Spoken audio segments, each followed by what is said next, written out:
बिहार विधानसभा चुनाव का परिणाम आने के अगले दिन लालू प्रसाद यादव के परिवार में त्रासदी की बड़ी तस्वीर सामने आई। लालू यादव परिवार में दूसरे नंबर की बेटी रोहिणी आचार्य ने पहले कहा कि उन्होंने परिवार छोड़ दिया, पार्टी छोड़ दी। फिर पटना से निकलते समय कहा कि मुझे परिवार से निकाल दिया। तेजस्वी यादव के 2 करीबियों का नाम लेकर कहा कि उनके बारे में बोलने पर चप्पल उठाई जाती है। अब आज सोशल मीडिया पर लिखा कि मुझ पर चप्पल उठाई गई, लेकिन क्या बात बिहार चुनाव परिणाम आने के बाद शुरू हुई? बिल्कुल नहीं। यह हंगामा 2024 की शुरुआत में ही शुरू हो गया था। जमीन तो उससे पहले भी बन गई थी। आइए जानते हैं कि लालू परिवार पर संकट अपार की शुरुआत कैसे हुई।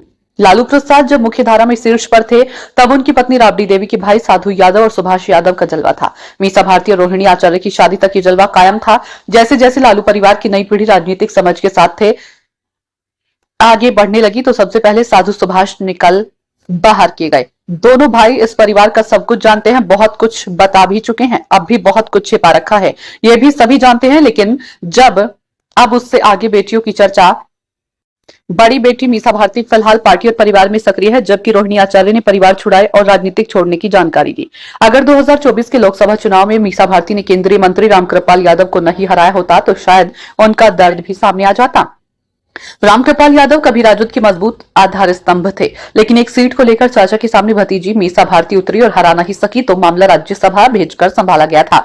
शादी के बाद पति राव समरेश के साथ सिंगापुर में रह रही रोहिणी आचार्य बाकी बहनों राजलक्ष्मी, अनुष्का, रागिनी, हेमा और चंदा की तरह बिहार की राजनीति से दूर थी। 2022 में